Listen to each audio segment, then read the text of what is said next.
मोक्षमार्गस्य नेतारं भेत्तारं कर्मभूभृतां ज्ञातारं विश्वतत्त्वानां वन्दे तद्गुणलब्धये वन्दे तद्गुणलब्धये।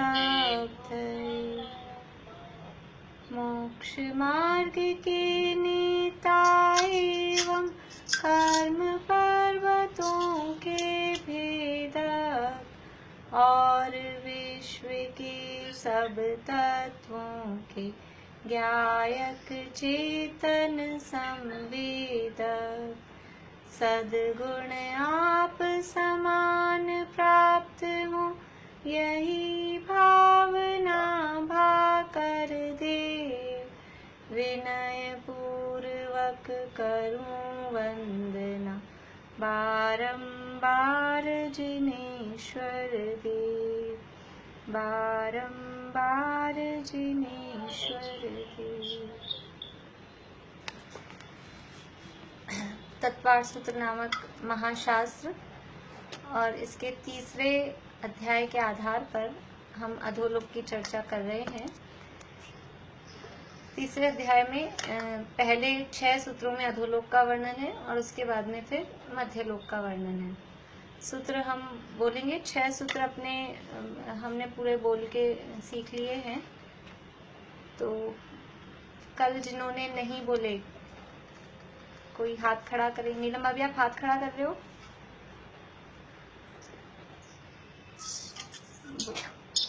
बोल। हाँ, स्वस्ति जी, स्वस्ति जैन सूरत। हाँ बोलिए। पहला सूत्र बोलिए। कल बोला था आपने? परसों बोला था पहला। चलिए बोलिए। बोलिए।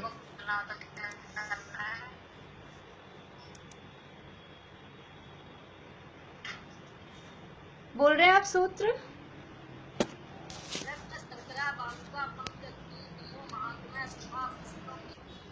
तेष्वेक त्रि सप्त दश सप्तदश द्वाविंशति त्रयस्त्रिंशत् सागरोपमा सत्वानाम परा स्थिति।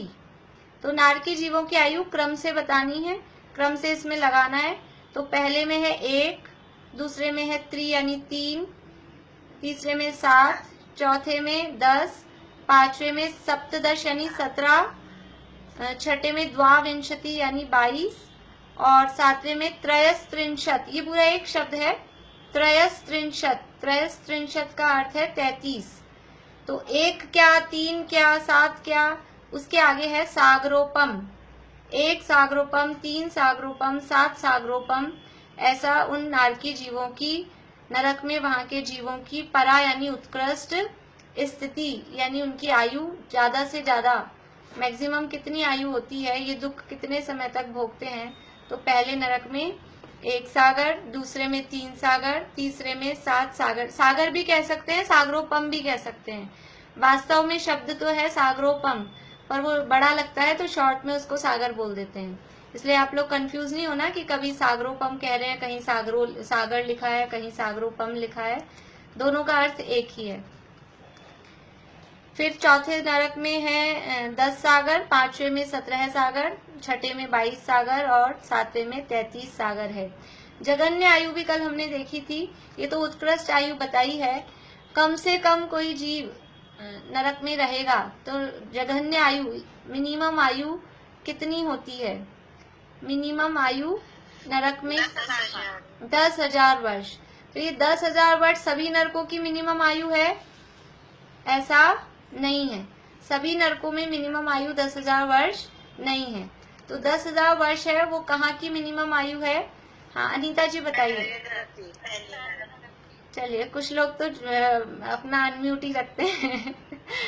बढ़िया, अच्छी बात है, उत्साह है जवाब देने का। पहले नरक की जघन्य आयु है 10,000 वर्ष और पहले ही नरक की उत्कृष्ट आयु है 1 सागर, यानी 10,000 वर्ष से लेके 1 सागर तक की आयु पहले नरक में है। तो दूसरे नरक की जघन्य आयु कितनी होगी? अब बताइए अनीता जी। 1 सागर। अनी 3 सागर। 1 सागर। 3 सागर। देखिए 1 सागर भी गलत है, 1 सागर भी गलत है और 3 सागर भी गलत है। अब बताइए अनीता जी। हाँ, बढ़िया बढ़िया। दूसरे नरक की जघन्य आयु है 1 सागर 1 समय। सामान्य रूप से हम 1 सागर बोलते हैं, लेकिन वास्तव में वो कितनी है? दूसरे नरक की जघन्य आयु 1 सागर 1 समय और दूसरे नरक की उत्कृष्ट आयु है 3 सागर, यानी 1 सागर 1 समय से लेके 3 सागर तक की आयु वाले जीव वो दूसरे नरक में होते हैं। 10,000 वर्ष की आयु से लेकर और 1 सागर तक की आयु वाले जीव वो पहले नरक में होते हैं।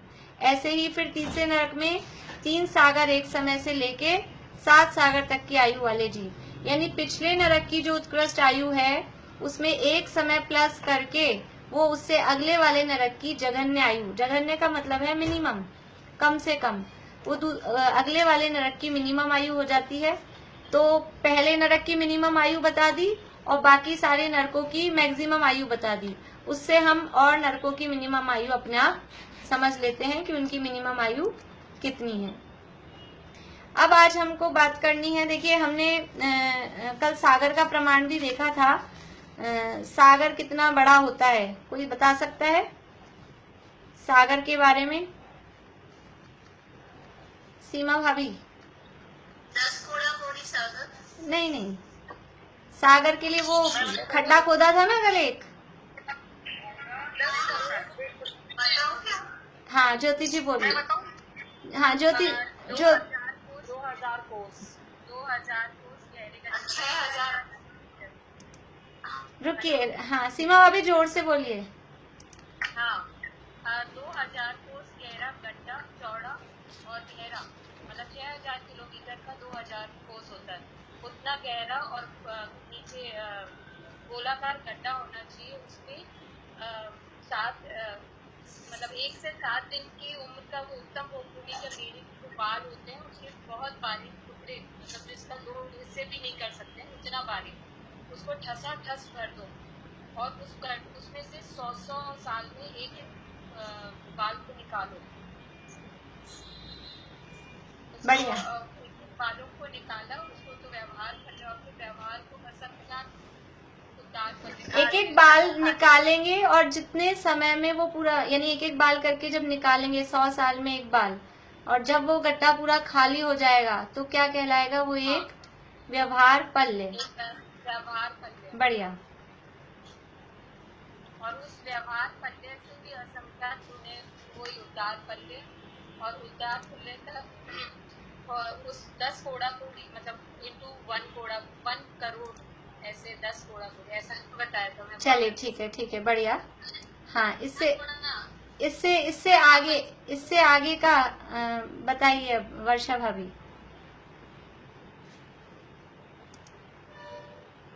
निकाल दिया जाता है उसको तो। चलिए आपकी आवाज इको कर रही है, कोई बात नहीं, चलिए मैं ही बोलती हूँ। चलिए मैं ही बोलती हूँ, कोई बात नहीं। अब ये जो व्यवहार पल्ले है, इस व्यवहार पल्ले से असंख्यात गुना बड़ा होता है, यानी व्यवहार पल्ले में जितना टाइम लगा उससे उसको असंख्यात से मल्टीप्लाई करें, अथवा ये कहें कि अभी हमने ये बाल, जो एक बाल लिया है उसके असंख्यात हिस्से करें और फिर वो कितने सारे बाल हो जाएंगे, फिर उनको निकालेंगे तो वो जितने टाइम में फिर से खड्डा खाली होगा। व्यवहार पल्ले से असंख्यात गुना ज्यादा टाइम वो होता है उद्धार पल्ले, और उद्धार पल्ले से और असंख्यात गुना ज्यादा टाइम वो होता है अद्धा पल्ले, और ऐसे 10 कोड़ा कोड़ी अद्धा पल्लों का एक सागर होता है। 10 करोड़ गुना 1 करोड़ इतने अद्धा पल्ले उनका एक सागर होता है, यानी बहुत बड़ा लंबा टाइम होता है। ऐसे एक सागर की आयु वो पहले नरक में होती है। अब हमें बात करनी है, अभी देखिए हमने बहुत सारी बातें नरक के संबंध में की है, हम वो भी सब देखेंगे कि हमने क्या क्या पढ़ा है। अभी हम आगे बढ़ते हैं। कौन सा जीव किस नरक तक जा सकता है? हर जीव में इतनी ताकत नहीं हो सकती होती है कि वो पाप भी इतना कर सके। नरक में कौन जीव जाते हैं? पाप करने के लिए भी ताकत चाहिए, शक्ति चाहिए। ये कोई भी कैसे भी जीव नरक में चला जाए तो ऐसा नहीं है। तो कौन से जीव नरक में जाते हैं या जा सकते हैं? तो देखिए, जीव हमने पहले पढ़ा है कि 5 प्रकार की जातियां होती है। जीव 5 प्रकार के होते हैं, 1 इंद्रिय, 2 इंद्रिय, 3 इंद्रिय, 4 इंद्रिय और 5 इंद्रिय। तो ऐसे 5 प्रकार की जाति वाले जीव होते हैं। उसमें से 1 इंद्रिय, 2 इंद्रिय, 3 इंद्रिय और 4 इंद्रिय तक के जीव नरक में नहीं जा सकते। यानी कोई चींटियां, कीड़े मकोड़े, मक्खी मच्छर मर के नरक में नहीं जा सकते। नरक में जाने के लिए भी उतना पाप करने के लिए उतनी शक्ति, उतनी ताकत चाहिए। तो कोई भी 4 इंद्रिय तक के जीव नरक में नहीं जा सकते। तो नरक में कौन जा सकते हैं कि असैनी पंचेंद्रिय जीव होते हैं, वहां से नरक में जाना समझ लीजिए स्टार्ट होता है असैनी पंचेंद्रिय तक के जीवों का। हो सकता है कुछ लोगों को ये भी नहीं पता हो। देखिए 5 प्रकार के भी जीव मैंने बताए, 1 इंद्रिय, 2 इंद्रिय, 3 इंद्रिय, 4 इंद्रिय और 5 इंद्रिय। टोटल ये 5 प्रकार के जीव होते हैं। 1 इंद्रिय मतलब जिनके एक केवल इंद्रिया मतलब सेंस ऑर्गन्स, जिनके केवल एक स्पर्शन इंद्रिय है। फिर 2 इंद्रिय जिनके स्पर्शन और रसना है। 1 इंद्रिय होते हैं ये हवा, पानी, पहाड़, पेड़, ये सब पृथ्वी, जल, अग्नि, वायु, वनस्पति, ये 1 इंद्रिय हैं। 2 इंद्रिय होते हैं जिनके पास स्पर्शन और रसना इंद्रिय है, जैसे लट वगैरह हैं, वो 2 इंद्रिय जीव होते हैं। जो रेंग के छोटे छोटे इंसेक्ट्स चलते हैं। 3 इंद्रिय जीव होते हैं जिनके स्पर्शन, रसना और घ्राण ये तीनों होती है, जैसे चींटी, उसके 3 इंद्रियां होती है, स्पर्शन, रसना और घ्राण। 4 इंद्रिय जीव होते हैं जिनके स्पर्शन, रसना, घ्राण और चक्षु ये 4 इंद्रियां होती हैं, जैसे मक्खी मच्छर, भंवरा, ये 4 इंद्रिय हैं। और इसके अलावा जो गाय, घोड़ा, गधा, कुत्ता, मनुष्य, नारकी, देव, ये सब है पंचेंद्रिय। मकड़ी कौन से उसमें आएगी? मकड़ी 4 इंद्रिय। मकड़ी कौन सी इंद्रिय? मकड़ी 4 इंद्रिय होती है। मकड़ी की आंख होती है, मकड़ी 4 इंद्रिय होती है। तो जो पंचेंद्रिय जीव हैं, उन पंचेंद्रिय जीवों में 2 टाइप होते हैं। कुछ पंचेंद्रिय जीव होते हैं उनके पास मन होता है, कुछ पंचेंद्रिय जीव होते हैं उनके पास मन नहीं होता है। तो जो मन सहित वाले पंचेंद्रिय होते हैं वो कहलाते हैं सैनी, और जो मन रहित वाले पंचेंद्रिय जीव होते हैं वो कहलाते हैं असैनी। तो 4 इंद्रिय तक के जो जीव हैं वो तो नरक में जा ही नहीं सकते। अब पंचेंद्रियों में जो 2 टाइप्स हैं, असैनी और सैनी, तो पंचेंद्रिय जीव नरक में जा सकते हैं। लेकिन उसमें भी जो असैनी पंचेंद्रिय है, वो असैनी पंचेंद्रिय कहाँ तक जा सकता है, कौन से नरक तक जा सकता है कि असैनी पंचेंद्रिय जीव मरकर पहले नरक तक जा सकता है, उससे आगे नहीं। यानी एक नियम तो ये हो गया, 4 इंद्रिय तक के जीव मर के नरक में नहीं जाते। ठीक है। अब असैनी जीव मर के पहले नरक तक जा सकते हैं, उससे आगे नहीं जा सकते। कोई असैनी पंचेंद्रिय इससे ज्यादा पाप नहीं कर सकता कि वो नीचे के दूसरे नरक में चला जाए, 1 सागर से ज्यादा की वो आयु बांध ले, ऐसा वो पाप नहीं कर सकता। फिर है दूसरा सरीसर्प। सरीसर्प होते हैं कुछ पानी में रेंगने वाले टाइप के, इस तरह के सर्प होते हैं, उनको सरीसर्प बोलते हैं। तो वो सरीसर्प मरकर दूसरे नरक तक जा सकते हैं। रेप्टाइल्स हो गए ना? रेप्टाइल्स में लेकिन वो पंचेंद्रिय होने चाहिए। रेप्टाइल्स में जो भी सरीसर्प, देखिए सर्प, मगरमच्छ वगैरह नहीं वो सब नहीं आएंगे। मगरमच्छ तो 7वें नरक तक जाएगा, वो अलग है। फिर रेप्टाइल्स में सबको नहीं लेना। सरीसर्प ये पानी के कुछ सर्प टाइप होते हैं, क्योंकि सर्प है वो अलग, जो सांप जिसे हम कहते हैं नाग, सांप, वो अलग है उनका हिसाब। तो ये सरीसर्प ही शब्द इसके लिए शास्त्रों में मिलता है, पानी के सांप ऐसा कुछ बताते हैं। ये पंचेंद्रिय मन सहित है या मन रहित है? ये सरीसर्प, सरीसर्प मन सहित वाला है, क्योंकि मन रहित वाला पहले नरक तक ही जा सकता है। तो ये जो सरीसर्प है ये मन सहित वाला है। फिर इसके बाद में है पक्षी। पक्षी मतलब पंचेंद्रिय। पक्षी जो है चिड़िया, कबूतर और बाघ, गिद्ध, ये जो समझ लीजिए मांसाहारी जो पक्षी होते हैं, सब बड़े बड़े चील, गिद्ध वगैरह, ये जो भी हैं, ये मर के तीसरे नरक तक जा सकते हैं। पक्षी मर के तीसरे नरक तक जा सकते हैं। सरीसर्प दूसरे नरक तक।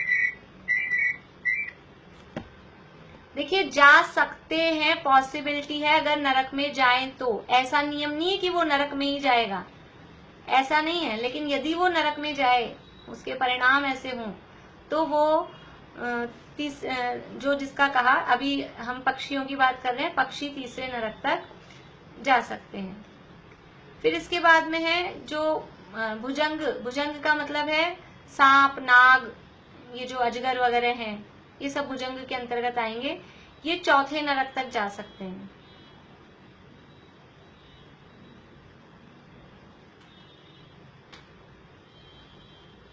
ये पंचेंद्रिय होते हैं ना? हाँ, पंचेंद्रिय। सैनी। अब ये दूसरे नरक तक, जो भी दूसरे नरक से आगे जो भी यानी जा रहे हैं, दूसरे नरक से लेके आगे वालों में, वो सब सैनी पंचेंद्रियों की बात है। क्योंकि असैनी जितने भी जीव हैं, यदि वो जाएंगे नरक में तो पहले से नीचे नहीं जाएंगे, पहले तक उनकी लिमिट है। जो भी कोई असैनी जीव हैं और नरक में जा रहे हैं तो पहले तक ही जा सकेंगे, उसके आगे नहीं। जैसे सैनिक राजा तो सैनी था ना? हाँ, वो पहले नरक में गए हैं। देखिए तो वो तो मनुष्य थे। अभी मैं बताती हूँ आपको, ये तो एक लिमिट बताई है। अभी हम पूरी बात करते हैं, फिर मैं बात करती हूँ आपसे। अभी आपका प्रश्न रखिए आप। ये हुआ अपना चौथे नरक तक। अब जो शेर है, शेर वो ज्यादा से ज्यादा पांचवें नरक तक जा सकता है। सिंह, शेर। अब वो शेर में सभी उसकी टाइप समझ लेना, चीता, बाघ, जो भी अलग अलग होते हैं, वो सारे टाइप्स उसमें समझ लेना। शेर मर के पांचवें नरक तक जा सकता है। फिर स्त्रियां मर के कौन से नरक तक जा सकती हैं? तो स्त्रियां मर के छठे नरक तक जा सकती हैं।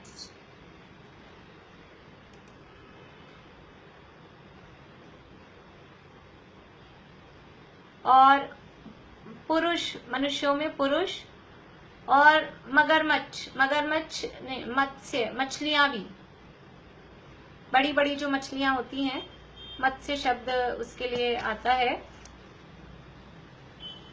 पुरुष और मत्स्य का मतलब है मछलियां, वो मर के सातवें नरक तक जा सकती हैं। देखिए, वाक्य एकदम बराबर प्रॉपर ऐसे ही लिखना, उस नरक तक जा सकते हैं। कोई भी ऐसे नहीं लिखना कि जाते हैं ऐसा नियम नहीं है। जा सकते हैं, जाते हैं और जा सकते हैं दोनों में फर्क है। जाते हैं अगर हम ऐसा कह देंगे तो नियम ऐसा हो जाएगा कि वो वहीं जाते हैं, और जा सकते हैं ये पॉसिबिलिटी वाली बात है। अगर जाएंगे नरक में तो ये बात, एक ये वाला पॉइंट क्लियर हुआ आप लोगों को? जाते ही हैं ऐसा नहीं है, जा सकते हैं। यदि कोई शेर मरे तो नरक में जाए तो पांचवें नरक तक जा सकता है। कोई मनुष्य नरक में जाए, पुरुष, तो मैक्सिमम सातवें नरक तक जा सकता है। कोई स्त्री नरक में जाए तो छठे नरक तक जा सकती है, सातवें में नहीं जा सकती। इसका अर्थ ये है। कोई पक्षी नरक में जाए तो तीसरे नरक तक जा सकता है, चौथे में नहीं जा सकता, पांचवें में नहीं जा सकता। ये इस बात का अभिप्राय है। अब जो आप पूछ रहे हैं कि वो सैनिक राजा तो पहले में ही चले गए, तो यहाँ मैक्सिमम लिमिट बताई है कि कोई पुरुष नरक में जाए तो ज्यादा से ज्यादा सातवें तक जा सकता है। तो जो ज्यादा से ज्यादा सातवें तक जा सकता है वो पहले में जा सकता है कि नहीं जा सकता? कोई व्यक्ति 10 किलो वजन उठा सकता है। मैं 10 किलो वजन उठा सकती हूँ, तो मैं 1 किलो उठा सकती हूँ या नहीं उठा सकती हूँ? अगर 10 किलो उठाने की मेरे में पावर है तो 1 किलो भी उठा सकती हूँ। लेकिन ज्यादा से ज्यादा उठाऊंगी तो कितना उठाऊंगी कि 10 किलो। तो ऐसे ही कोई व्यक्ति घोर पाप करे और ज्यादा से ज्यादा नरक में जाए तो कितना नीचे तक जा सकता है? तो यदि पुरुष है तो वो 7वें तक जा सकता है। लेकिन वो पुरुष पहले में भी जा सकता है, दूसरे में भी जा सकता है, तीसरे में भी जा सकता है, वो 7 में जा सकता है। कोई स्त्री पाप करे और नरक में जाए तो ज्यादा से ज्यादा 6 तक जा सकती है। इसका मतलब 5वें में भी जा सकती है, 4थे में भी जा सकती है, तीसरे, दूसरे, पहले में भी जा सकती है। कोई शेर नरक में जाए और ज्यादा से ज्यादा वो पाप करे और नरक में जाए तो 5वें तक जा सकता है, तो 4थे में, तीसरे में, दूसरे में, पहले में भी जा सकता है। ये मैक्सिमम लिमिट बताई है। तो बहुत सारे, समझ लीजिए पहले नरक में शैणिक राजा गए तो वो पुरुष थे, इसका मतलब ये थोड़ी ना है कि वो 7वें में ही जाएंगे, वो पहले में भी जा सकता है। समझ में आई बात? आप लोगों को क्लियर हुई? ऐसा गलत नहीं समझना। कोई सरीसर्प है, वो ज्यादा से ज्यादा पाप करके नरक में ज्यादा से ज्यादा जाए तो वो दूसरे नरक तक जा सकता है, दूसरे से नीचे नहीं जा सकता। तो दूसरे तक जा सकता है, पहले में भी जा सकता है। वो डिपेंड करता है उसकी आयु कितनी बंधी, उसकी आयु की स्थिति कितनी है, उसके आधार पे वो उसका नरक, और आयु है वो अपने परिणामों के आधार पे डिसाइड होगी, तो उस आधार पे वो कौन से नरक पे जाएगा वो डिसाइड होता है। हाँ बोलिए मीना। मछलियाँ, एक मिनट रुकिए भारती आंटी, 1 मिनट रुकिए। मीना चाची बोलिए। ये जो सैनी, मैं ये सोच रही थी कि असैनी ही जाता है, मतलब सैनी भी जा सकता है ना पहले नरक? हाँ हाँ बिल्कुल बिल्कुल। मतलब ये जो असैनी पहले में जा सकते हैं, वो असैनियों की लिमिट बताई है कि असैनी पंचेंद्रिय जो जीव हैं वो पहले नरक से नीचे दूसरे नरक में नहीं जा सकते। इसका मतलब ये नहीं है कि पहले नरक में कोई सैनी जीव मर के नहीं जा सकता। सैनी पंचेंद्रिय जीव भी मर के पहले नरक में जा सकते हैं, जाते हैं अपने अपने परिणामों के अनुसार। लेकिन अगर कोई असैनी है तो वो पहले नरक से नीचे नहीं जा सकता। हाँ बोलिए भारती आंटी। मैं कह रही थी मछली संगी पंचेंद्रिय है। हाँ बिल्कुल बिल्कुल, संगी तो पंचेंद्रिय है। बाकी कोई नहीं जाते हैं, और कोई जानवर वही जाते हैं। हाँ, एक अपने शास्त्रों में कहानी टाइप एक प्रसंग आता है कि स्वयंभू रमण समुद्र है, ये मध्य लोक है, मध्य लोक की रचना हम पढ़ेंगे 1-2 दिन बाद। तो असंख्यात द्वीप समुद्र यहाँ है, उसमें सबसे अंत का समुद्र है एक स्वयंभू रमण समुद्र। उसमें बहुत बड़े बड़े मगरमच्छ हैं, मछलियां हैं, ऐसे हैं। तो एक बहुत बड़ी व्हेल शार्क जैसी मछलियां होती बड़ी बड़ी, वो बहुत बड़ी 1000 योजन लंबी, 500 योजन चौड़ी, 250 योजन मोटी, इतनी बड़ी वो समझ लीजिए व्हेल शार्क जो भी समझे, इतनी बड़ी वो मछली होती है, उसको बोलते हैं महामत्स्य। और वो अपना मुंह खोल के पड़ी रहती है वहां पर। तो वो मुंह खोल के पड़ी रहती है तो वो पूरा का पूरा इतना बड़ा उसका मुंह हो जाता है कि वो समझ लीजिए कि उसी में एक समुद्र बन जाए। इतना बड़ा 1000 योजन लंबी, 500 योजन चौड़ी, 250 योजन मोटी होगी तो कितना बड़ा उसका शरीर है, तो मुंह कितना बड़ा होगा। तो वो जो पानी उसके अंदर आता है समुद्र का, वो तो बहुत सारी मछलियां, छोटी मोटी जो मछलियां होती है वो उसके मुंह में आती रहती हैं, और फिर पानी के प्रवाह फ्लो बाहर जाता है, वो बाहर चली जाती हैं, फिर अंदर जाती आती हैं, बाहर चली जाती हैं, वो मुंह खोल के पड़ी रहती है। और उसके ही कान पर एक छोटी सी चावल के आकार की मछली बैठी रहती है, उसे बोलते हैं तंदुल मत्स्य। तो वो वो इतनी सी होती है, जिंदगी भर एक भी मछली नहीं खा पाती है। चावल का साइज कितना बड़ा होता है, इतना सा, और वो इतनी सी मछली होती है, एक भी मछली जिंदगी भर नहीं खा पाती है। लेकिन वो विचार क्या करती है कि ये कितना मूर्ख है, कितनी मूर्ख है, मुंह खोल के पड़ी है, इतनी सारी मछलियां आ गई, मुंह बंद क्यों नहीं करती है। अगर मैं होती इसकी जगह तो एक को भी नहीं जाने देती, जो अंदर मुंह में आ गई फटाफट मुंह बंद, और सारी अपने अंदर कर लेती। तो ऐसा विचार करके वो जो महामत्स्य होता है, वो भी मछलियां वगैरह खाता है, वो मर के 7वें नरक जाता है। और वो जो तंदुल मत्स्य होता है वो भी मर के 7वें नरक जाता है। तो वो मछलियां सैनी पंचेंद्रिय होती हैं और वो 7वें नरक जाती हैं। और एक दूसरी बात और आती है कि ऐसे ही वहां स्वयंभू रमण समुद्र में और भी ऐसी मछलियां हैं जो सम्यक दर्शन प्राप्त कर लेते हैं और पंचम गुण स्थान भी प्राप्त कर लेते हैं। असंख्यात जीव वहां पर ऐसे, ये जो मत्स्य हैं महामत्स्य, वो सम्यक दृष्टि है और पंचम गुण स्थान वर्ती हुई है। तो अब जो सम्यक दृष्टि हो गए, पंचम गुण स्थान वर्ती हो गए, वो नरक में जाएंगे, 7वें नरक में जाएंगे, ऐसा नहीं है। वो तो अब देवगति में जाएंगे, सम्यक दर्शन सहित हैं, पंचम गुण स्थान वर्ती हैं, उन्होंने अणुव्रत वगैरह ग्रहण किए हैं, तो वो मर के देवगति में जाएंगे। लेकिन यदि वो तो डिपेंड करता है परिणामों पे, जीव के परिणामों पे। किसी के लिए भी ऐसा कोई बाउंडेशन नहीं है कि ये जीव तो मर के नरक में ही जाएगा, वो अपने परिणामों के कारण नरक में जाता है। तो यहाँ हमने उनकी मैक्सिमम लिमिट देखी है कि कोई जीव यदि खोटे परिणाम कर रहा है, अभी शेर है, हमने लिखा शेर 5वें नरक तक जाता है, तो वो महावीर भगवान का जीव था, वो शेर की पर्याय में उसने सम्यक दर्शन प्राप्त किया, फिर क्या वो मर के 5वें नरक गया? 1 मिनट रुकिए, तो वो क्या मर के 5वें नरक गया कि नहीं? उसने सम्यक दर्शन प्राप्त कर लिया, वो तो मर के स्वर्ग में गया, देवगति में गया। इसलिए ये तो यदि कोई जीव पाप करता है और वो नरक में जाता है तो उसकी मैक्सिमम लिमिट यहाँ पर बताई है। बोली मीता भाभी। शैबू रमन में जो मछलियां हैं वो अनुव्रत तो नहीं धारण करती होगी, बस 2 कषाय चौकड़ी के अभाव रूप से उनके पंचम गुण स्थान है ना, हाँ, तो भी ना ले पाती होगी। वो उनको अणुव्रती ही कहेंगे ना, पंचम गुण स्थान वर्ती, वो शावक कहलाते हैं, अणुव्रती शावक। वो उनके अनुसार वो जितना उनको पॉसिबल है उतने वो व्रत ग्रहण करती हैं। तिर्यंच दशा में जिस रूप में व्रतों का पालन पॉसिबल है उस रूप में वो व्रत ग्रहण करते हैं। वो फिर मांस भक्षण आदि नहीं करते। जैसे शेर के जीव ने भी अणुव्रत धारण किए, जो महावीर भगवान का जीव था, तो फिर उसने मांस भक्षण वगैरह नहीं किया उसके बाद में। तो वो जैसे मछलियां फिर वो भक्षण नहीं करेगी तो फिर वो नहीं करती हैं, तो चलेगा, वो फिर समाधि मरण ले ले, अथवा वहाँ मिट्टी वगैरह भी होती है, वो उनके लिए जो पॉसिबल है उतना वो करते हैं। तो जो मिट्टी वगैरह कुछ होता है वो खाते हैं, ऐसा करते हैं। तो ये हो गया है कौन से जीव कौन से नरक तक जा सकते हैं, ये एक बात हो गई।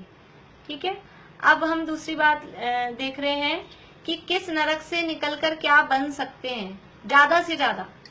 ये जो हम अब देखेंगे मैक्सिमम देख रहे हैं कि कोई जीव निकले नरक से और उत्कृष्ट परिणाम करे तो ज्यादा से ज्यादा कहाँ तक पहुंच सकता है। नरक से निकलकर भी, अभी पिछले भाव में नरक में था और नरक से निकल के आया है, फिर भी यदि वो अपने परिणाम सुधारे तो वो किस स्थिति तक पहुंच सकता है, मैक्सिमम ऊंचाइयों में कहाँ तक पहुंच सकता है, वो हम देखते हैं।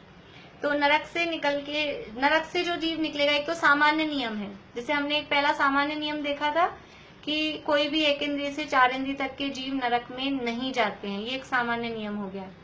ऐसे ही नरक से निकलकर जीव क्या बनेगा, तो सामान्य है कि गर्भज, कर्म भूमि का गर्भज, ऐसे लिखिए, नरक से निकलकर जीव कर्म भूमि का गर्भज और संगी पंचेंद्रिय पर्याप्तक जीव ही होता है।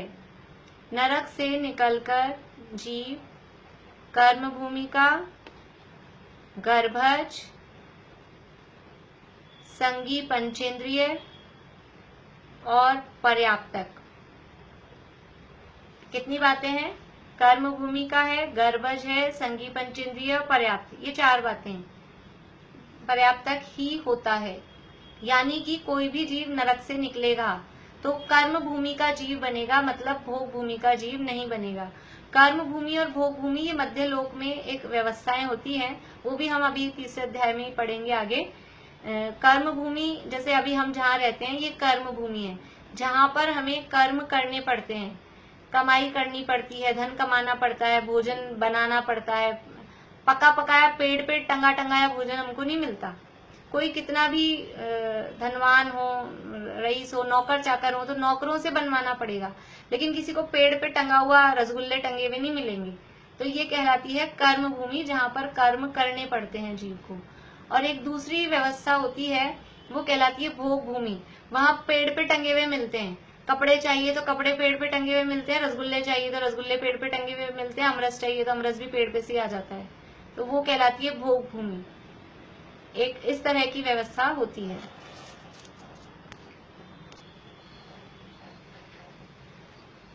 तो नरक से निकलकर कोई भी जीव कर्म भूमि का, फिर दूसरा है गर्भज होगा, यानी जीवों का जो जन्म होता है उसके 3 टाइप्स होते हैं, गर्भज, सम्मूर्छन और उत्पात। तो उत्पात जन्म तो हमने देखा था कल नरक की चर्चा करते समय, देवों का और नारकियों का उत्पात जन्म होता है। उनके माता पिता के द्वारा उनका जन्म नहीं होता है, वो अलग ही जन्म की उनकी व्यवस्था होती है, वो उत्पात जन्म कहलाता है। जैसे नारकियों के उत्पात बिल होते हैं, देवों की उत्पात शैयाएं होती हैं, वहां पर उनका जन्म होता है, तो वो उत्पात जन्म है। एक जन्म होता है, जितने भी हमारे समझ लीजिए कीड़े मकोड़े वगैरह हैं, ये इनके भी माता पिता नहीं होते। ये वातावरण से ही धूल मिट्टी आदि के माध्यम से अपना शरीर बनाने योग्य वो एनवायरनमेंट जहाँ दिखता है, और वहाँ ऑटोमेटिक अपने आप ही उन जीवों का जन्म हो जाता है वातावरण से ही। वो कहलाता है सम्मूर्छन जन्म।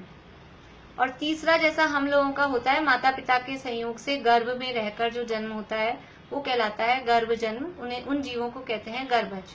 तो नरक से निकल के कोई भी जीव सम्मूर्छन नहीं होगा। नरक से निकले हुए जीव वो गर्भज ही होते हैं। दूसरी बात हो गई। फिर है संगी पंचेंद्रिय, यानी नरक से निकल के कोई भी जीव 1 इंद्रिय, 2 इंद्रिय, 3 इंद्रिय, 4 इंद्रिय और असैनी पंचेंद्रिय भी नहीं होगा। कोई कीड़ा मकोड़ा नहीं बनेगा नरक से निकल के, कोई पेड़ पौधा नहीं बनेगा। संगी पंचेंद्रिय, संगी पंचेंद्रिय मतलब ये पुण्य प्रकृति है। 5 इंद्रियां मिलना और मन मिलना, ये पुण्य का उदय है। तो नरक में रहकर जीव इतना पुण्य कर लेता है।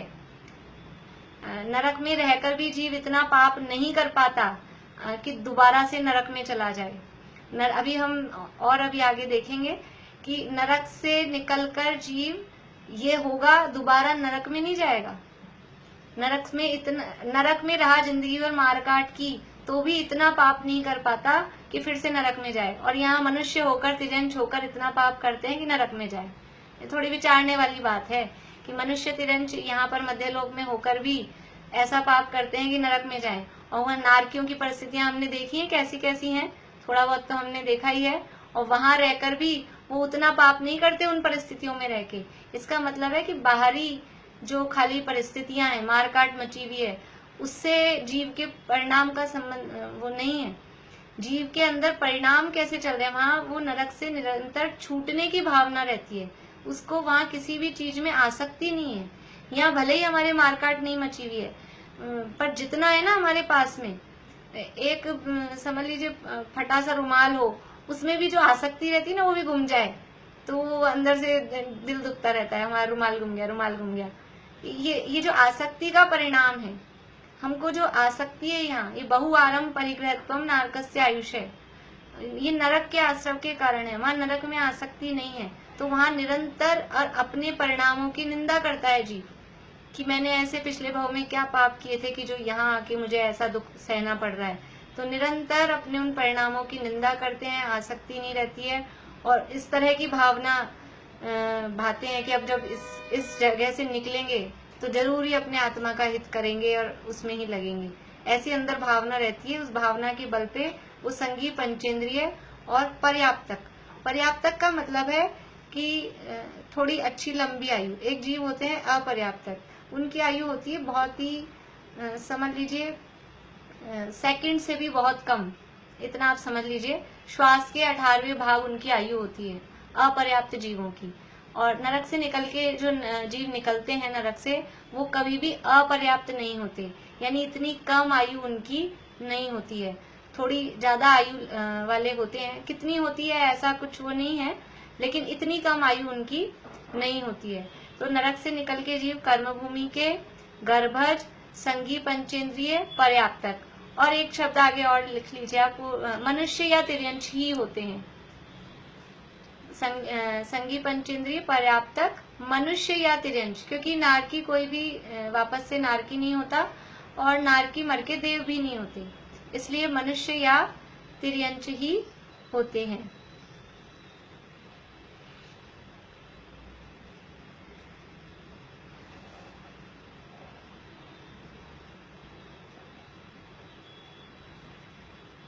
अभी आप लोगों के कुछ प्रश्न हैं पहले, अगर तो अपन पहले प्रश्न देखते हैं, वरना बाद में बहुत लेट हो जाते हैं फिर अपन। किसी को कुछ पूछना है? मेरे को पूछना था, इतना है ना कि नरक से निकल अपर्याप्तक नहीं होते। हाँ, नरक से निकलकर अपर्याप्तक भी नहीं होते। फिर वो जो अपन ने लिखे हैं ना, उसका अपोजिट, कि नरक से निकल के भोग भूमि वाले भी नहीं होते, नरक से निकल के समूर्छन भी नहीं होते, नरक से निकल के असैनी तक, यानी एक इंद्रिय से लेके असैनी तक भी नहीं होते, नरक से निकलकर अपर्याप्त भी नहीं होते, और नरक से निकल के देव और नारकी भी नहीं होते। जो अपन ने शब्द लिखे हैं उनके अपोजिट जो शब्द हैं वो नहीं होते। फिर से बोल देती हूँ, आप चाहे लिख भी लीजिए, उसको भी और क्लियर हो जाए कि नरक से निकल के कोई भी जीव भोग भूमि में जन्म नहीं लेगा। शॉर्ट में लिख लीजिए, अभी भोग भूमि में नहीं जन्म लेगा, फिर नरक से निकलकर सम्मूर्छन नहीं होगा, गर्भज होगा, सम्मूर्छन नहीं होगा। फिर नरक से निकलकर एक इंद्रिय से लेके असैनी तक नहीं होगा, और नरक से निकलकर अपर्याप्त तक नहीं होगा, और मनुष्य और तिरंश होगा। इसका अपोजिट ये कहा, ये जो कहा ना मनुष्य और तिरंश होगा, तो इसका अपोजिट होगा कि नरक से निकलकर कभी भी देव या नारकी नहीं होगा। नरक से निकल के सीधे देवगति में भी नहीं जाएगा, नरक से निकल के वापस से नरक में भी नहीं जाएगा। हाँ, फिर से पूरा बोलती हूँ मैं। नरक से निकल के भोग भूमि में नहीं जाएगा, सम्मूर्छन नहीं होगा, एक इंद्रिय से असैनी पंचेंद्रिय तक नहीं होगा, अपर्याप्त तक नहीं होगा, और देव और नारकी नहीं होगा। ये एक सामान्य नियम है। अभी इसी के साथ और भी है नियम। पहले आप पूछिए, आप क्या पूछ रहे हैं अनीता जी? अपर्याप्त के बाद में क्या आएगा? अपर्याप्त तक, उसके बाद में अपर्याप्त तक नहीं होगा, और देव और नारकी नहीं होगा, देव और नारकी।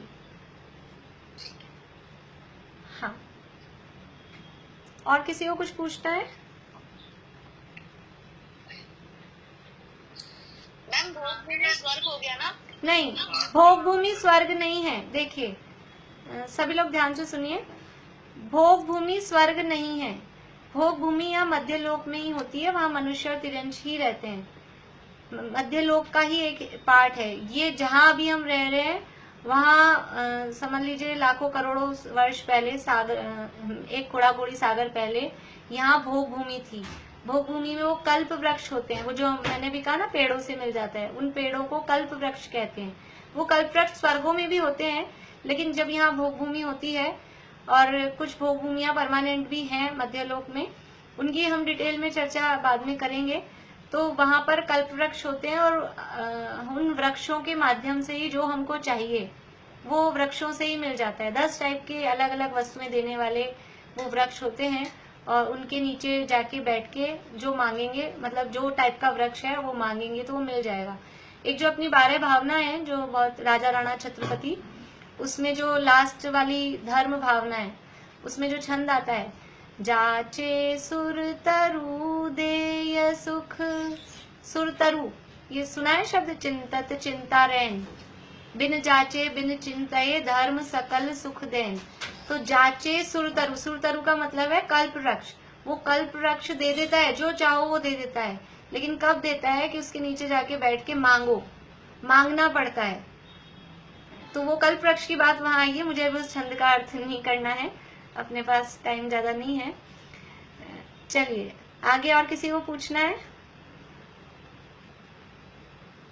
हाँ, चित्रा आंटी बोलिए।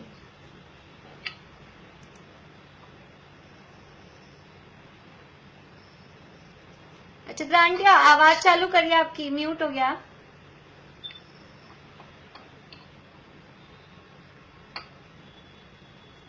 वो नीचे की लाल लाइन आ रही है ना, इसको दबाइए।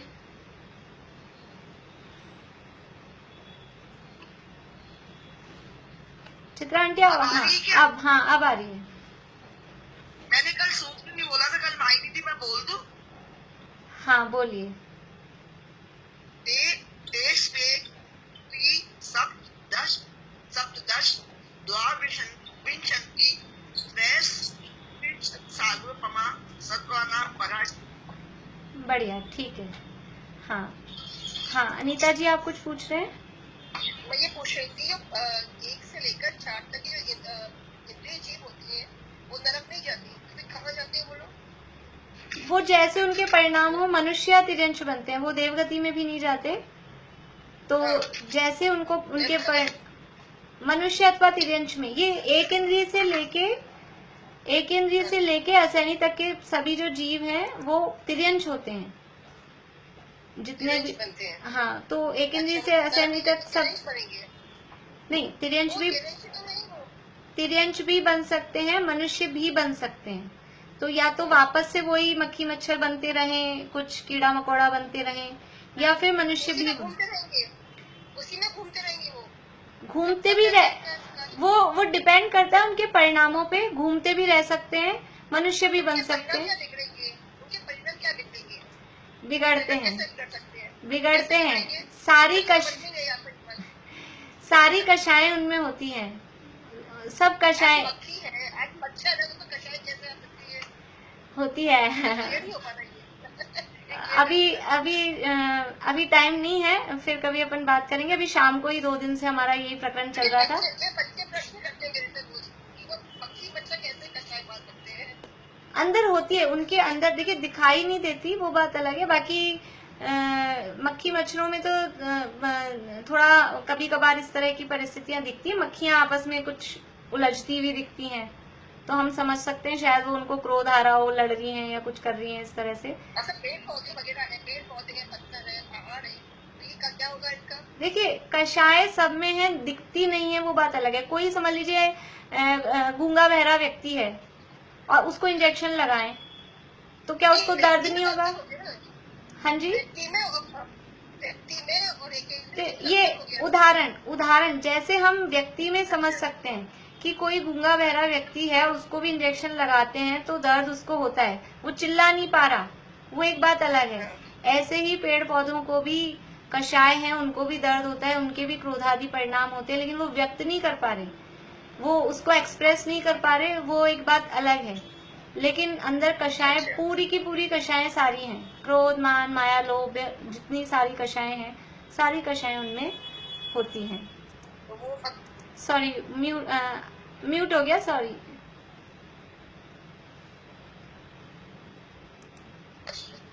तो वो तिरंज बनेंगे, मनुष्य बनेंगे? वो कुछ भी बन सकते हैं, दोनों में से कुछ भी बन सकते हैं। ऐसा कोई नरक नहीं चाहेंगे, नरक नहीं चाहेंगे।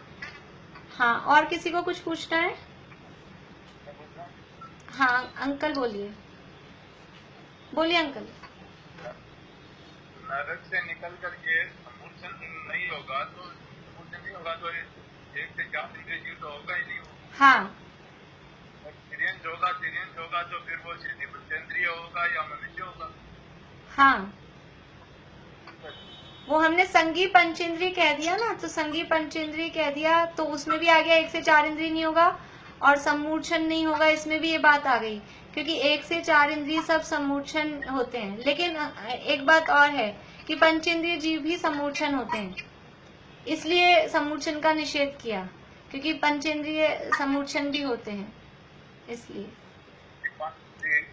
नरक में वो इस तरह का विचार करते हैं कि हमने बहुत पाप किए थे, नरक मिला, तो वहाँ भी प्रतिक्रमण करने का टाइम मिलता रहता है क्या?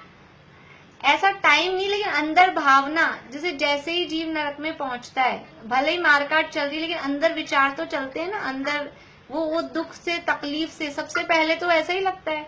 हम यहीं किसी तकलीफ में, बहुत परेशानी में हों, तो ऐसे विचार अपने को आते हैं ना उस परेशानी के काल में ही, कि ऐसे कौन से पाप किए थे, खत्म ही नहीं हो रहे हैं, ये पाप के उदय खत्म ही नहीं हो रहे हैं, इस तरह के विचार परेशानी के समय ही आते हैं। तो वो विचार अंदर चल सकते हैं, भाव बराबर चलते हैं।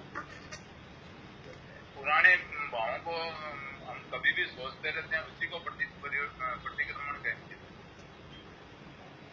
हाँ, मतलब जो पिछले किए गए जो पाप हैं, उनकी अपनी निंदा करना कि ये मैंने पाप किए थे, पाप मेरे मिथ्या हुए, ऐसे पाप अब नहीं करूं, उसका नाम ही प्रतिक्रमण है। भूतकाल में जो हमने पाप किए हैं उनकी आलोचना। हाँ जी, प्रायश्चित थोड़ा अलग है, कभी कभी सेम भी होता है। बाकी प्रायश्चित में तो फिर कुछ हमने उसका वो लिया, प्रायश्चित में कुछ भी हम वो लेते हैं, नियम वगैरह वो। चलिए, और किसी को कुछ पूछना है? भाभी, अपनी कल वो सम्यक दर्शन की बात चल रही थी 7वें नरक में। हाँ, तो आप कुछ बताना चाह रहे थे उसके लिए कि वो कुछ घंटे बाद से और पूरे जिंदगी भर सम्यक दर्शन भी रह सकता है? वो पूरा मतलब कितनी देर लगती है, वो कुछ अंतर मुहूर्त होते हैं उसके, वो अभी उतनी बारीकी रहने दो, बस समझ लो कि वो जन्म लेने के कुछ देर बाद सम्यक दर्शन प्राप्त कर लेते हैं, पर्याप्तियां पूरी होती हैं, और तो कुछ टाइम लगता है। अभी वो थोड़ी बारीक बातें हैं तो उतनी बारीकी रहने दो अभी। तो सम्यकदर्शी जीव भी देव नहीं बनते नरक से निकल के? नहीं, नरक से निकलकर कोई भी हो, सम्यक दृष्टि हो चाहे मिथ्या दृष्टि हो, देव नहीं बनते। सम्यक दर्शन नहीं छूट जाता है, दोबारा प्राप्त करना पड़ेगा फिर? देखिए उसमें अलग अलग नियम है, अभी अपन वो भी बात देखेंगे। अभी अपना ये पूरा नहीं हुआ ना आज, इसमें वो नियम आएंगे। 7वें नरक से जो निकलेंगे उनका नियम से छूटेगा ही। 7वें नरक से निकलने वाले जीव सम्यक दर्शन को छोड़कर ही बाहर निकलते हैं, उसका नियम अलग है। बाकी 6 नरक तक जिन्होंने सम्यक दर्शन प्राप्त किया है वो सम्यक दर्शन सहित भी निकल सकते हैं, पर 7वें नरक में सम्यक दर्शन को छोड़ के ही निकलना पड़ेगा। तो वो नियम अलग अलग हैं। वो अभी हम नियम की कौन से नरक से निकल के फिर क्या हो सकता है जी, वो अभी बात हमारी चालू नहीं हुई, वो हम कल देखेंगे। हाँ, और किसी को पूछना है?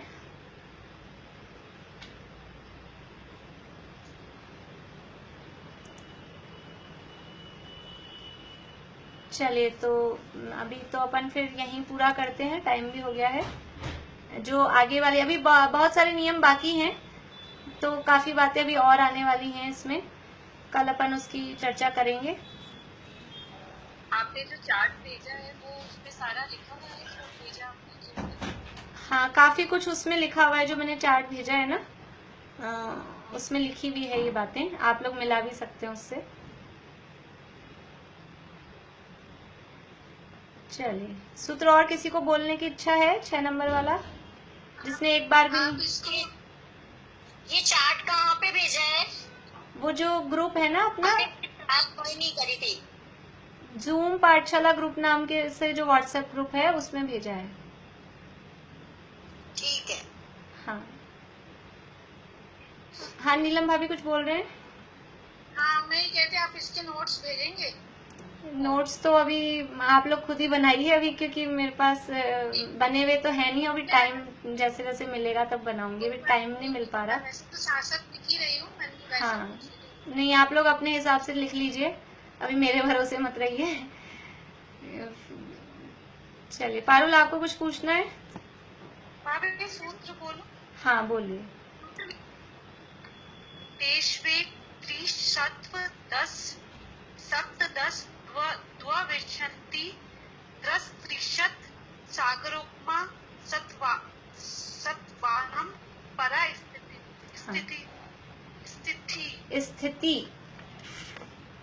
देखिए विंशति है, विंशति। कोशिश करना आप सूत्र बोलना, जिन लोगों को थोड़ी तकलीफ हो रही है ना वो खुद ही सूत्र बोलें, मोबाइल में रिकॉर्ड करें और फिर उसको सुने फिर मिलाएं, क्योंकि हम यहाँ ज्यादा प्रैक्टिस कर नहीं पा रहे, क्योंकि लोग काफी हैं और एक साथ सबसे कह नहीं सकती हूँ, एकदम डिस्टरबेंस हो जाता है।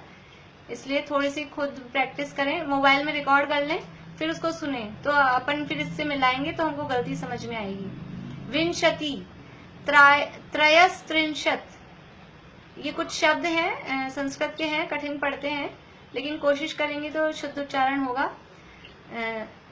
तेष्वेक त्रि सप्तदश सप्तदश द्वाविंशति त्रयस्त्रिंशत सागरोपमा सत्वानाम परा स्थिति। ठीक है, अभी यही पूरा करते हैं, जिनवाणी स्तुति बोलते हैं।